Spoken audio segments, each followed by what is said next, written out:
দেশের এবং প্রবাসের ভাই বোনদের প্রতি সালাম। আসসালামু আলাইকুম। আমি প্রভাষক ডাক্তার রিক্তা পারভিন, চেম্বার সেবা হোমিও কমপ্লেক্স অ্যান্ড সেবা ডিজিটাল ল্যাব, উপজেলা মডেল মসজিদের পূর্ব পাশে, শিমুলিয়া, মাগুরা। সহবাসের সময়কে দীর্ঘায়িত কিভাবে করা যায়, অর্থাৎ 2 মিনিট থেকে কিভাবে 10-15 মিনিট করা যায় সেই বিষয়ে আজকে কথা বলবো। সহবাসের সময়কে দীর্ঘায়িত করার জন্য স্বামী স্ত্রী দুজনকেই ধৈর্যশীল এবং সহনশীল হতে হয়। মাথা ঠান্ডা রেখে যৌন কার্য পরিচালনা করতে হয়। মনে রাখবেন যে আপনি যুদ্ধক্ষেত্রে যুদ্ধ করতে যাচ্ছেন না, জয়লাভ করতে যাচ্ছেন না। আপনি যাচ্ছেন আপনার পার্টনার অথবা স্ত্রীকে সুখ দিতে এবং নিজে সুখ নিতে।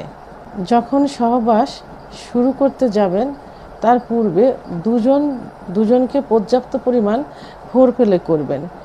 সাধারণত পুরুষেরা খুব অল্প সময়ের ভিতরে উত্তেজিত হয়ে যায়, আর মহিলাদের উত্তেজিত হতে একটু সময় লাগে, অর্থাৎ 10 থেকে 15 মিনিট, কখনো দেখা যায় যে 30 থেকে 35 মিনিটও সময় লেগে যায়।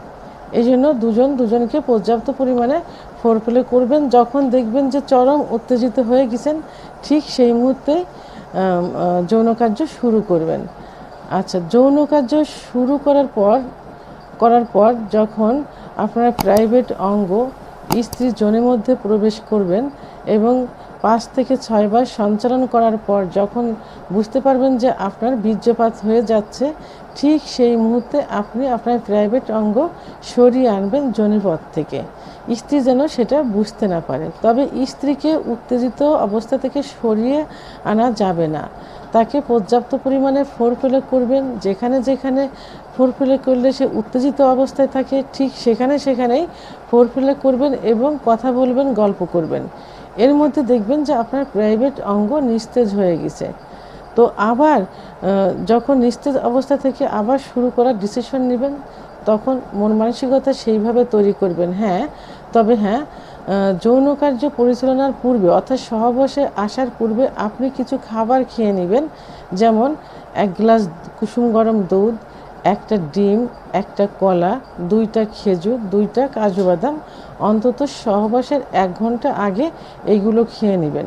তাহলে আপনার এনার্জিটা বেড়ে যাবে। যখন দেখবেন যে আপনার ওঠানামা করতে অর্থাৎ থেমে সহবাস করতে যখন দেখবেন যে আপনার প্রাইভেট অঙ্গটা নিস্তেজ হয়ে গেছে, আপনি যখন আবার মন শুরু করবেন যে আবার শুরু করব, ঠিক আবার উত্তেজিত হয়ে যাবে। এই জন্য খাবারগুলো 1 ঘন্টা আগেই খেয়ে নেবেন।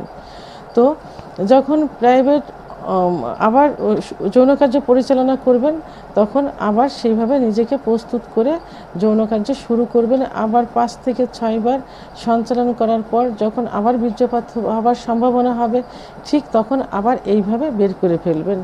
স্ত্রীকেও সেভাবে ফোরপ্লে করতে থাকবেন। এভাবে পর্যায়ক্রমে কয়েকবার করলে দেখা যাবে যে 10 থেকে 15 মিনিট আপনি হাতে সময় পেয়ে যাবেন।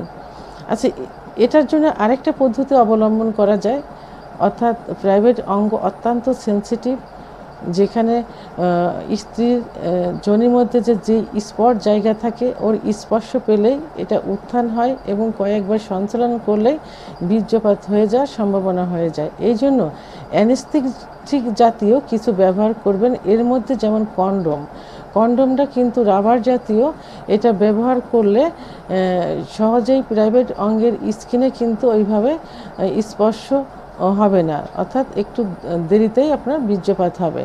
আবার আপনি এটাও করতে পারেন, অ্যানেস্থেটিক জাতীয় ভ্যাজলিন অথবা জেলি ব্যবহার করতে পারেন। যেমন আমরা শীতের সময় যে ভ্যাজলিনটা ব্যবহার করি, এটা কিন্তু অনেকটাই অ্যানেস্থেটিক জাতীয়, অর্থাৎ অবশ ধরনের। এই ভ্যাজলিনটা আপনি ব্যবহার করতে পারেন।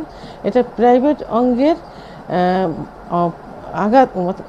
আঘাত থেকে, অর্থাৎ অগ্রভাগ থেকে মাঝপথ পর্যন্ত ব্যবহার করবেন এবং যৌন মিলনে যাবার পূর্বে একটু ধুয়ে নিতে পারেন। যদি একটু চুলকায় তাহলে অবশ্যই অ্যালার্জি জাতীয় একটা ওষুধ খেয়ে নিতে পারেন। তো তাহলে দেখা গেল কি যে আপনি অ্যানেস্থেটিক জাতীয় জেলি অথবা ভ্যাজলিন, কন্ডোম ব্যবহার করেও দীর্ঘ সময় যৌন কার্য পরিচালনা করতে পারেন।